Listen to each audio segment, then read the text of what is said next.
Tom Campbell here.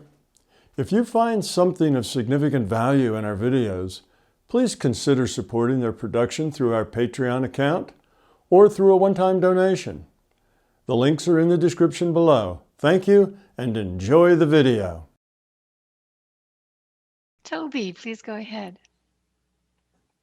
I wanted to first, real quick, go back to the issue of OCD from the internal experience. I know I talked about this in the chat as well, but just want to make sure it gets out there that it's been a real help to me to remember that the part of my brain that receives the signal that something has been done correctly or a question has been answered satisfactorily or a worry has been addressed sufficiently doesn't work right. And so it's necessary to create a structure that works around that.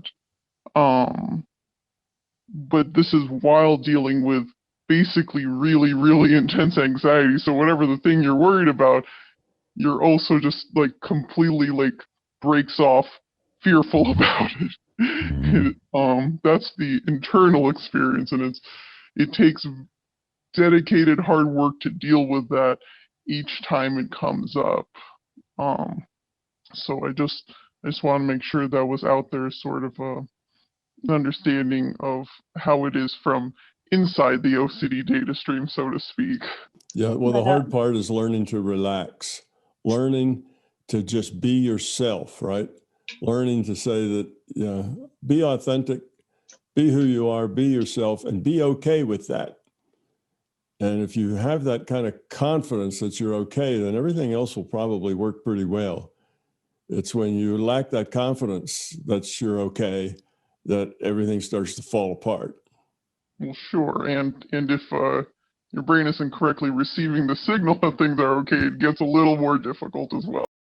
Yeah, it makes it difficult. You have to probably look for signs, look at people's faces. And when you see their face gets, strange or something, it's time to quit and walk away. Maybe, you look for things like that help you, understand, where other people are. Or the perspective of a trustworthy person taking pictures of things, all kinds of workarounds like that. Absolutely. But so other than that, I want to piggyback off a previous question about the mechanisms of entropy reduction, because I can understand how cooperation creates more orderly data, but I can't figure out how caring itself does that. So could you elaborate on the mechanism that turns caring into entropy reduction? Sure. When you care about people, and caring is, of course, the opposite of caring about others is the opposite of being self-centered. So you look at those two as opposite things. So when you're self-centered, then you mostly care about yourself. When you're caring, then that really assumes that you're caring about other people. So if you care about other people, then you and the other people will get along real well. People like to be cared for, right? So when you're caring of them, they'll feel that as a very positive thing. And if they're caring, they'll care for you, and you'll feel that as a very positive thing. So everybody's caring, then everybody's feeling pretty positive and pretty good, because they know that if they have a need for some reason, those other people who care will come in and help. And you know that if they have a need, you'll try to be there to help. So it's like everybody's good friends. What makes good friends good friends? What makes good friends good friends is that they care about each other. That's the key ingredient, you see. So if they're not caring about each other and just about themselves, well, if I just care about me and you're having a problem, well, it's not my problem. Go deal with your own problem. I don't care if you have a problem. And if you don't care, if I have a problem, then we're just two individuals that are just caring about ourselves. And we don't have this network of support. We don't have this people come in and help us when we need it. We don't have any of that. We're just an island unto ourselves. And that is a very low level of function. You get a much higher level of function when there's a whole bunch of you all interacting, caring for each other. That's what makes the difference between a family that's functional and everybody really gets along, and all of those individuals riding on the bus and nobody talks to anybody. You know, one of them's a nice, warm, comfortable feeling, and the other one's kind of cold and prickly. So if I'm understanding correctly, then caring leads to cooperation, which also creates the more orderly information. Sure, caring is the thing that makes you, you know, positive toward others. You like other people. You care about them. So because of that, you're helpful. You'll help them. Because of that, you're considerate. You'll be considerate of them. Because of that, you know, you'll be kind to them. So all the other positive things flow with the caring. It's people you care about. That's the key thing. Yeah, so the caring creates all the other positive things. It's about other. And when you care about other people, that's love. Love is about other. So, you know, that's the basic thing. Love's the fundamental thing. And all the rest of it will come out of that. The cooperation, the sharing, the helping, the holding hands, the just being there, you know, keeping people company, whatever it is, all of that comes out of love, which is the basic caring. So I'm still not quite getting it. So that is what makes the information more orderly then, is any time that you're doing something kind of synchronized with someone. Yeah. Okay, I see what you mean. You're having a very narrow definition of the entropy reduction as making the information more orderly. Lower entropy comes when there is more value, more meaning, more significance to the things that you do. So it's not only that I can take a bunch of random bits and make a pattern with them, and now that pattern is a lower entropy, but if that pattern has significance, if that pattern is helpful, if that pattern builds to something else, like maybe it's a number, maybe it's an alphabet, you see, toward a language, now that lowers entropy a lot more, because that little pattern now has value and usefulness, not only to you, but to others and in your interaction with others. So that's what lowers entropy. Entropy is lowered because you're making things work better in the social system. You're lubricating the social system and making everything work better. That's lowering entropy, not just, you know, reducing bits, you know, not just ordering bits. Ordering bits is like a fundamental concept that we talk about, and it can be reduced to that, but basically lowering entropy is making things work better, less chaos, more result, you know, less haphazard, more likely to help. And then in a social system, it means everybody feels better, as opposed to each person just trying to get whatever they need for themselves to feel better. So it's just it's more powerful as far as creating a group of people that are happy and productive. That caring does that. It's a very positive, adds value to that result. That's why it's lower entropy, not just because it's arranged data more effectively. Okay, so caring makes everything more functional then. Right, more functional, more efficient. Everything's more efficient. We share resources now. That's more efficient than everybody having to get whatever they need on their own. That's not very efficient. You see, we share good ideas. We share, you know, we share plenty. We even share scarcity. We share everything, and we all get along better that way. You know, it's you know, some people maybe are in scarcity while other people are in plenty. So they share and everybody's happy. You see, whereas the person in plenty is happy, but the person in scarcity is miserable. So you have more happiness. You see, it works better. More people, are happy, more people are feeling positive, that's lower entropy. It's more efficient that way. In a social system, particularly a large social system, where you're always going to have some people in scarcity and some people in plenty and so on, it's just more efficient to share rather than hoard. Hoarding is something that's good for you, but bad for everybody else. You know, it hurts other people. So that's why it lowers entropy. Lower entropy is more efficient, more effective. It produces more, it has more value to it. That's what we mean by lowering entropy. I see now. Thank you so much. Uh-huh. Okay, we have Boris next, please. I'm back. Hey, Tom. Hi, Boris. First of all, I wanted to say thank you again for the immersive, the last one, the add-on. It was,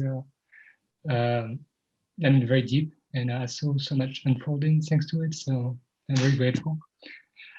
So my question was about, I don't know if you're aware of him, what about Grigory Grabovoi? I prepared a message to write it down because of my accent. Basically, after the immersive, the LCS led me to the work of Grigory Grabovoi. And basically, it resonates a lot with your big toe, and I wanted to know if you were aware of it and how would you compare it with your big toe? And if not, if you want to, I can explain a little bit about what you Yeah, explain a little bit about. No, I'm not familiar with him. Okay. So basically, the leader I know so far is basically from Russia, very popular there, very gifted. When he was right at birth, he was clairvoyant. So he built his big toe very, very fast, which is very similar to you. The big toe actually, he describes three realities for the human consciousness. He described, of course, the physical reality, then the energetic reality, which is built from our own consciousness and the collective consciousness, and then the fundamental reality, which is already perfect. And the goal, of course, is to bring that perfection to the physical reality. And the last part is very famous for is a quantum machine he created. The name is PRK1U.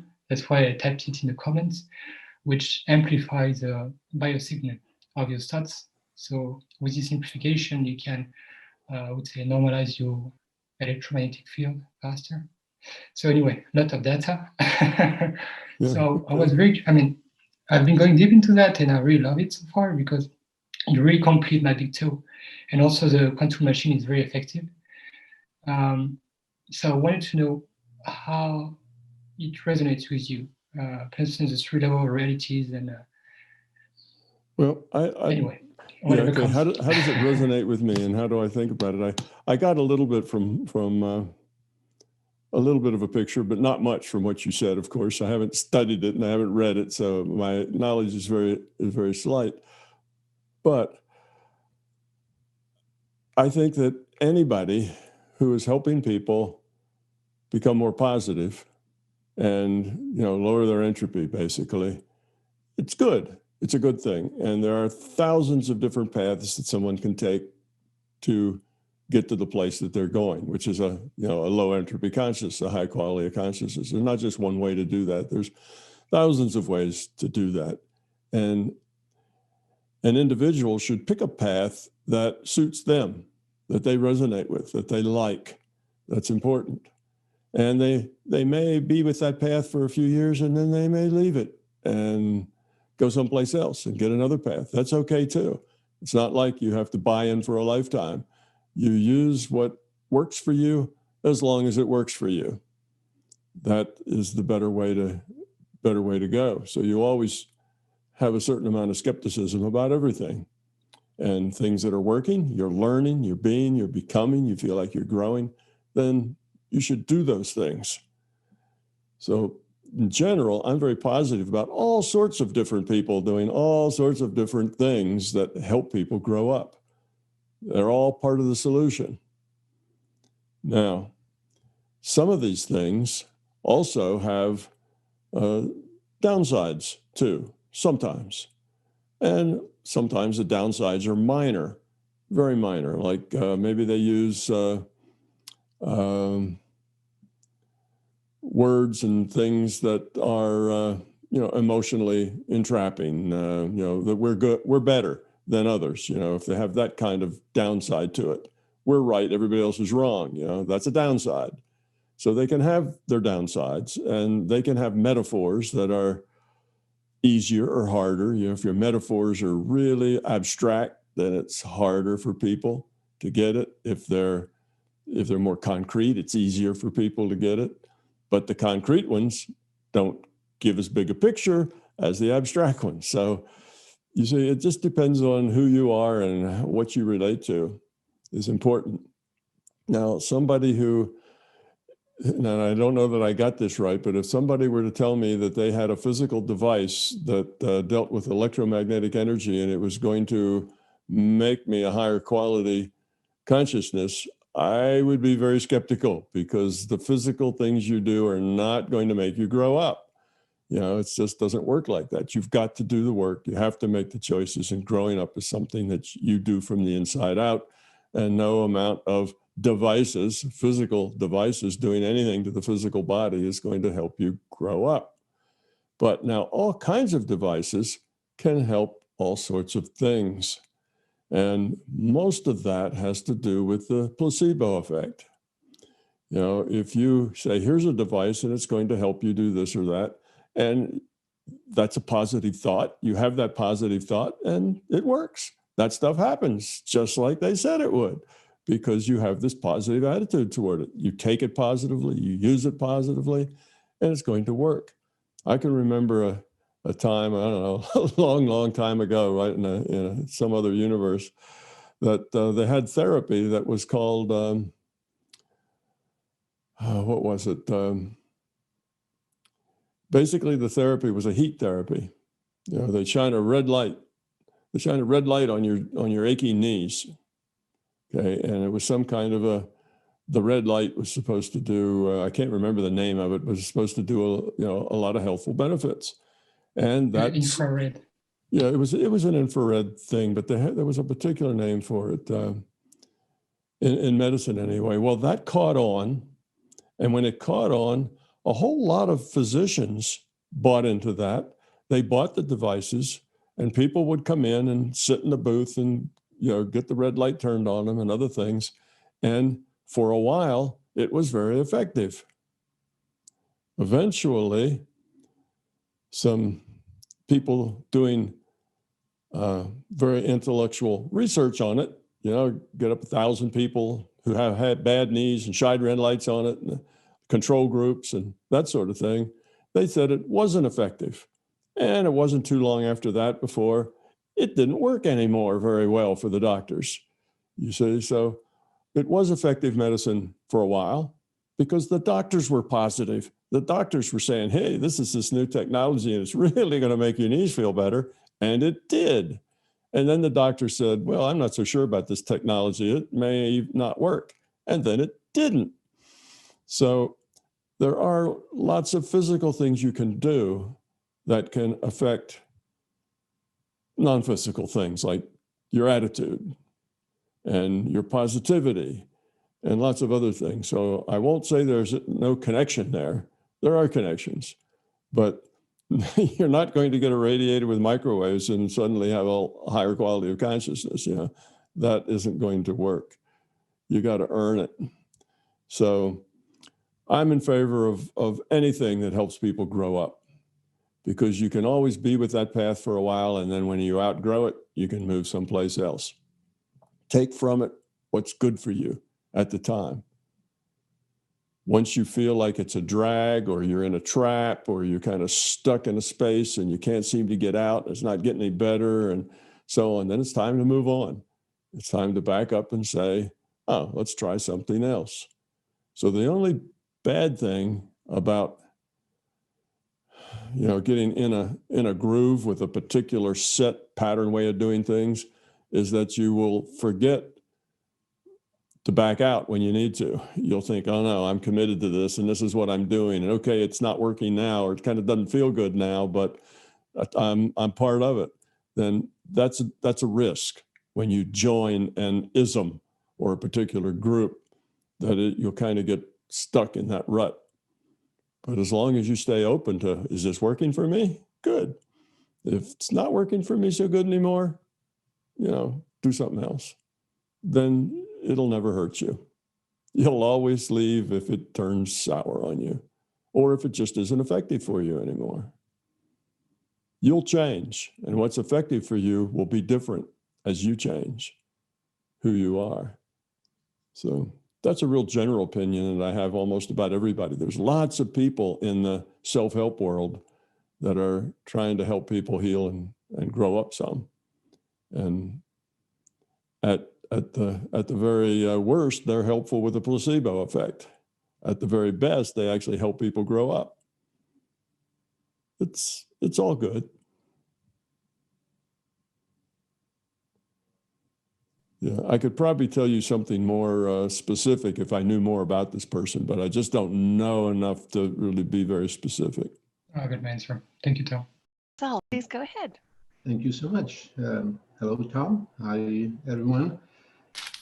What I'd like you to comment on is how absolute free will is. And I'm thinking about the situation where some of the people who experience the NDEs describe how they didn't want to go back, and yet they are told, you are going back. So, how free is the free will? Well, in that case, Saul, that free will is subject to the rule set. If that body is done and is going to give up and die, then they don't have to go back.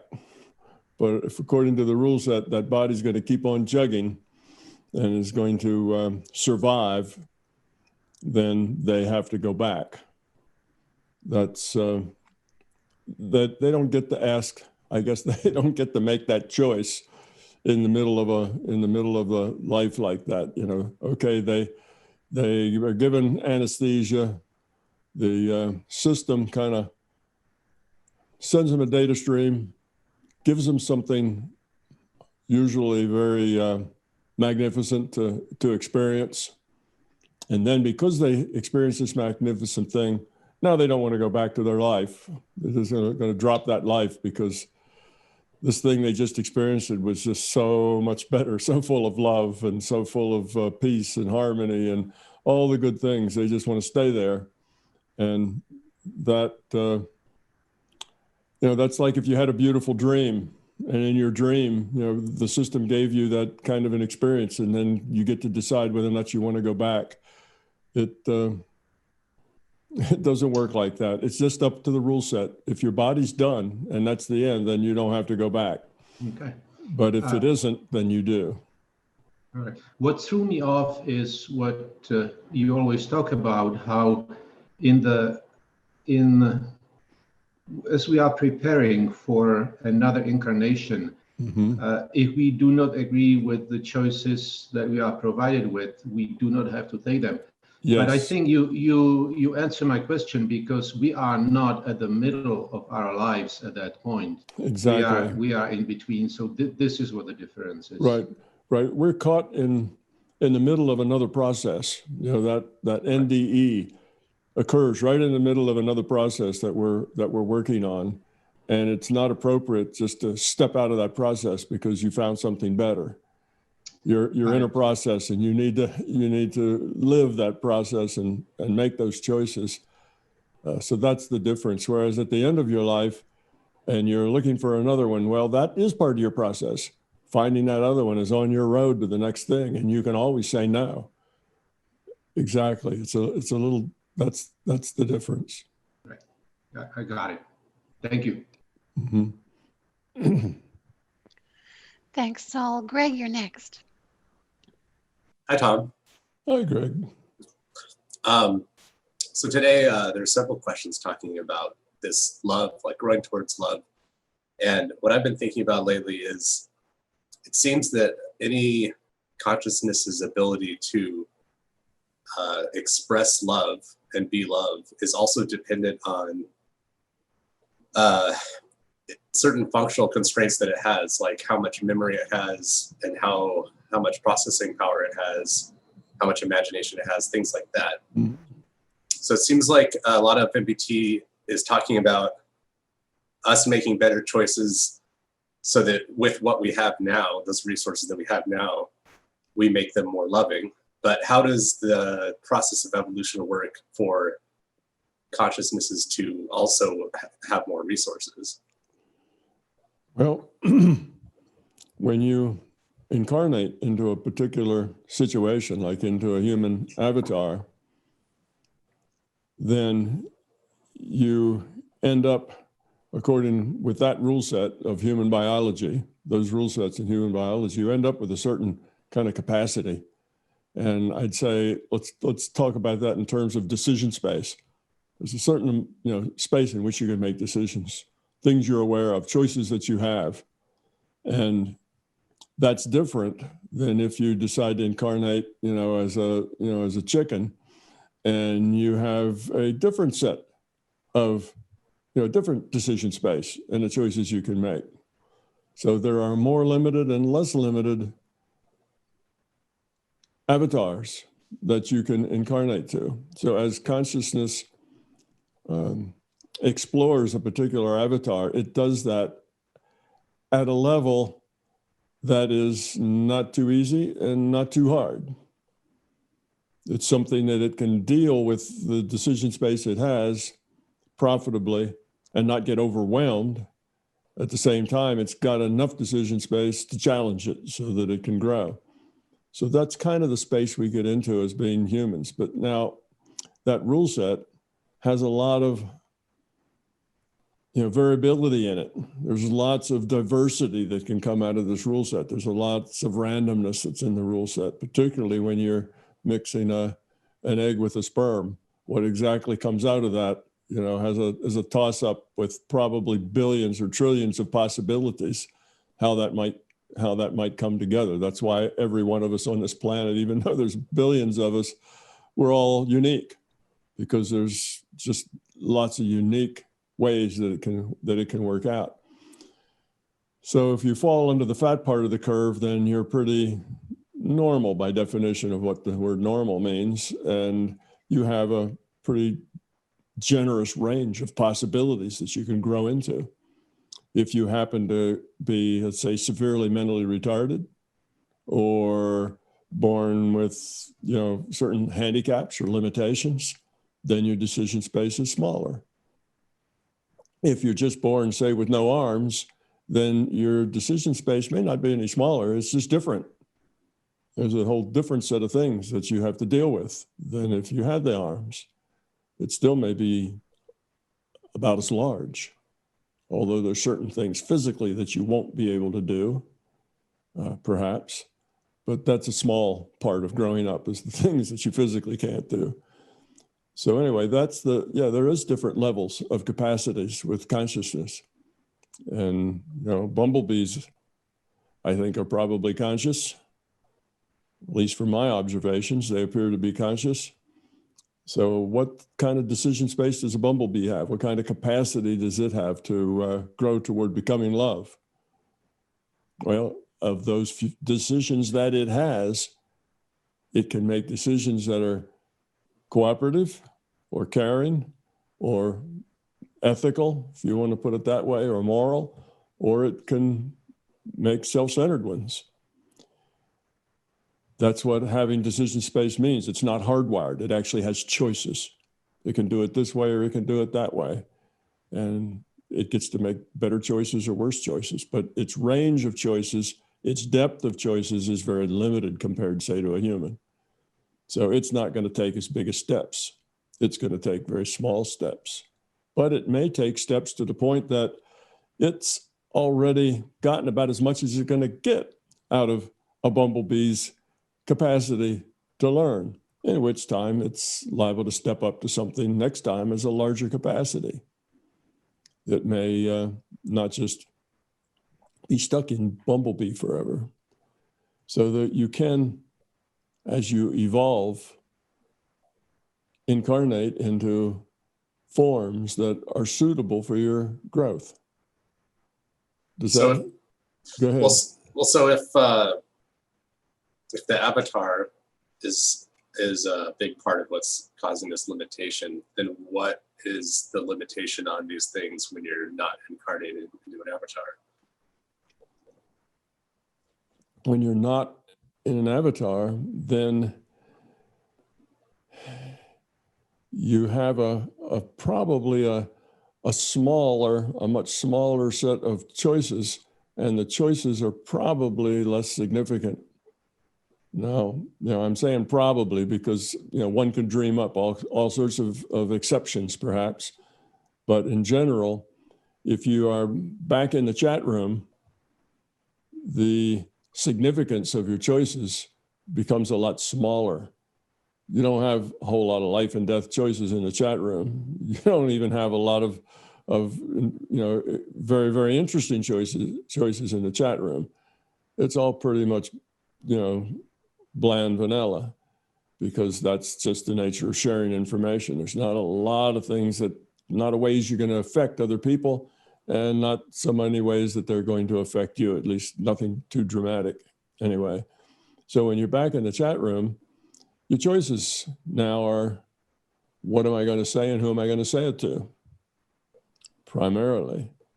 But with the memory, like these things like memory and processing speed, if they're not being constrained by that avatar there, does that mean that those things are higher there, even if it's not as interesting? Yes. Your memory and processing speed is going to be a lot higher than it is in a physical system. Yes.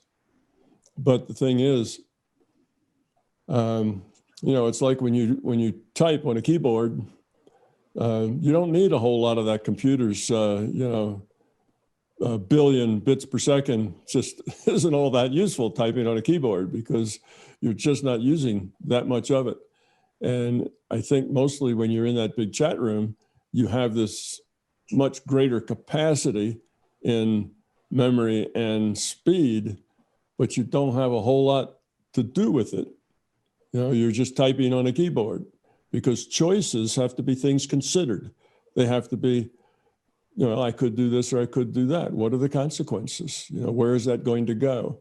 How is that going to affect others? And it's not just how fast can you run, but it's considered things. And I suspect you just don't use a lot of that speed that you would gain by not having to be reduced to an electrochemical process going on in a mass of gray matter called a brain.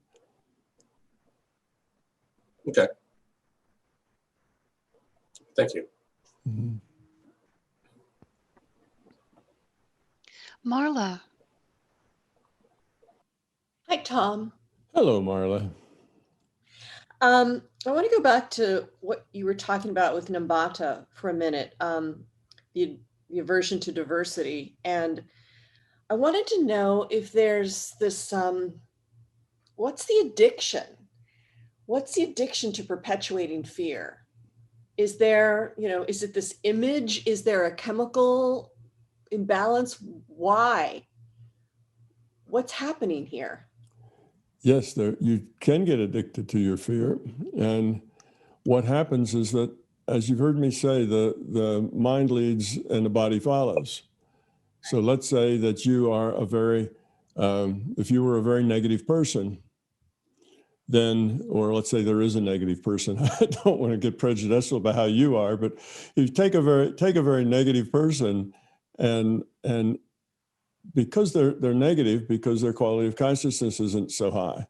All right, now that negativity starts modifying their biochemistry. In other words, their body starts to respond so that it resembles more of the way the mind is.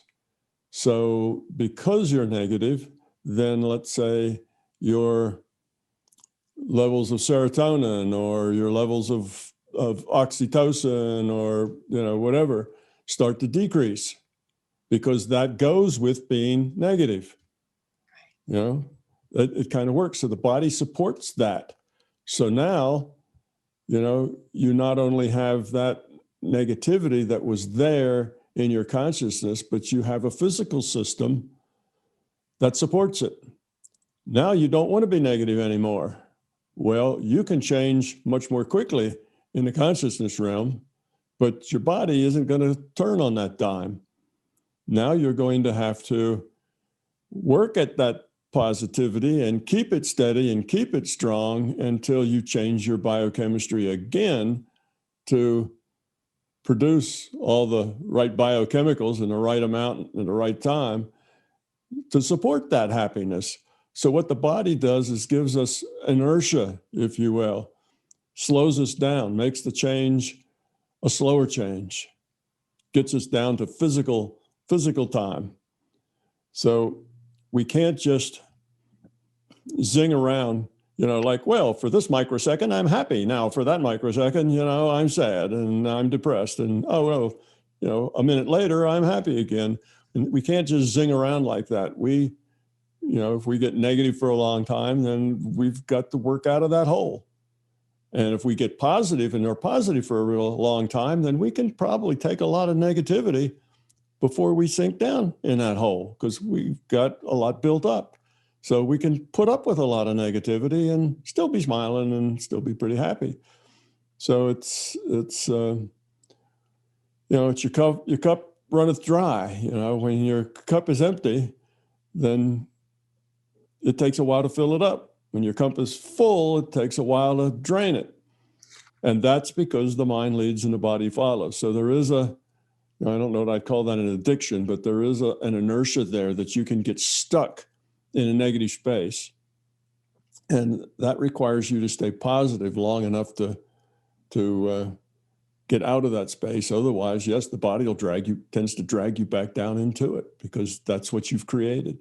You've created a negative space, and that inertia keeps us from zinging around and changing, dramatically short periods of time. We have to work to get ourselves down there into that negative space, and we have to work to get ourselves up out of it, up into a high positive state. So that, I don't know if that's what you were referring to, but it is, it's the way the mind body works. The body tries to adjust itself to support what the mind's doing.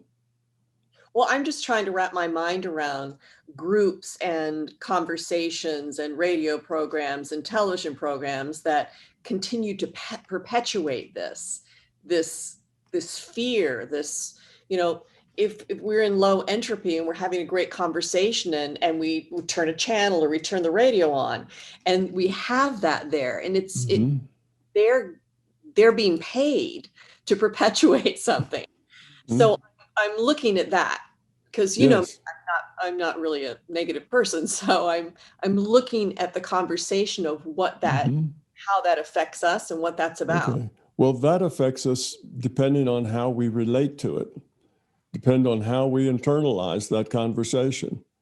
Okay. It's like Yana, who was talking about her mother, relationship with her mother. Yes. You see, it's a very similar kind of thing. If you listen to a lot of downer kind of stuff, if it's just there and you don't really take it on, you're Teflon coated. It just flows right through you, but you don't take any of that on. You don't go, oh yeah, gee, that's really bad. Oh, that's awful. And now you begin to get fearful because you attach to what's being said. Well, then it will affect you. If you're not attached to what is said, oh, look, a bunch of people being negative and whatever. Wow, that's dysfunctional. I think I'll turn the channel to something else. Who'd want to watch that? You see? No, that's a different attitude. But it's one of those things that, oh, look at that horrible thing going on there, and then you're sucked into the horrible thing. Well, now you're taking it on. And yes, it will pull you down. So we have lots of things in our culture that not on purpose, but they do just constantly pull us in a negative direction. We have a lot of, look at humor. We have a lot of humor. If you look at sitcoms on TV or other sources of humor, an awful lot of it is at the expense of somebody else. putting somebody else down, making somebody else feel small, telling how inadequate somebody else is. It's like to be funny, you have to be destructive of somebody somewhere, put something down, and that's what people laugh at. So it's, that's not healthy. That's not really good. And even in all our kidvid, all our movies and things that are made for 6-year-olds and 5-year-olds, they almost all have a very dark side to them. It's the good fairies versus the evil gremlins or something like that. And the evil gremlins are doing evil things, and kids take that in. This world is a scary place. It's negative. You better watch out. You need to be careful, or those gremlins might get you. It's a negative thing. Kids walk away with that with more fear than where they started, because it's but you'll have to search long and hard before you find kidvid that isn't fear-based. So we train people that way. Our sense of humor is that way. So it's just a reflection of our general kind of low quality of consciousness that we produce a lot of low quality of consciousness stuff. And also we relate to that. We attach to it. We connect with it because it resonates with us, you see, and it resonates with us because we haven't outgrown that yet. So, well, those of us who had trauma in Jana's situation, history with my background, but we are triggered, as you said. There's a sensitivity that happens inside of us, and it's almost like, oh yeah, looking for the bear to protect ourselves, right? And I know that we grow out of that, but it's one of those situations that we have to be those of us who are that sensitive, we have to keep navigating that kind of information. The second part of this question was, I'm focused on my hometown in Pennsylvania, they've had a 200% spike of COVID. It's an area that has believed that this is a hoax. And during the break, I had 3 messages or 3 questions to me from people in that area. How do I get people to wear masks? It's that whole dynamic of people are not embracing the caring of others for this fear of whether it's needing to be right or something. Can you say a little bit just about that so that I can have something really smart to share with them? That's my idea. Yes. Well, if you're fear-based, in general, most of us are fear-based. Fear drives a lot of our choices. If you're fear-based, then you tend to resonate with things that are fearful. They grab your attention. They grab your focus. You're more susceptible to fear-based ideas and concepts. Okay, so we have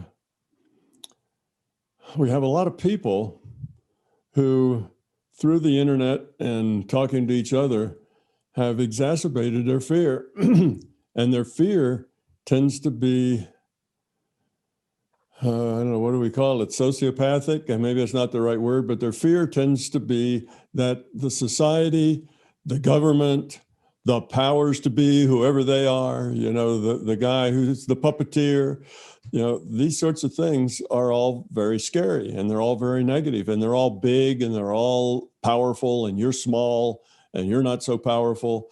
So if you have people that have that kind of mindset, that they live in a very scary place where a lot of powerful people are always pushing them around, then they immediately will resonate with something like, oh, it's a hoax. It's just there to manipulate us. It's just there to scare us, you see. So we have a lot of fear. That's the way we are. If that fear is such that we see demons, where we expect to find them, which is the people in charge are doing things to hurt us, doing things to take advantage of us, then everything that comes at us from that direction, we immediately define it as a hustle, as a manipulation, because we just know that we're being constantly manipulated with everything. So it makes it easy for them to come to that conclusion. And if that conclusion is really deep based in their fear, then they'll hang on to that conclusion, because otherwise it upsets their whole reality. I read something not long ago about a man who was on a ventilator and was not likely to survive. And to the very end, he claimed that COVID-19 was a hoax. And here he was dying from it. And on his deathbed, he says, yeah, it's all just a hoax. Well, that's odd. That's a strange thing to think about. I'm being killed by a hoax. That is hard to imagine. But if he says it's not a hoax, what he's done is saying, I've been wrong all along. I've made these big mistakes. I'm thinking that everything that comes out from above, where all the evil puppeteers live, has got to be evil. And in this case, it wasn't. So it kind of tears up his whole reality he's made for himself, where he's found this safe place where he can live as a rebel, down in the caves where the rebels live, fighting the fight against the empire.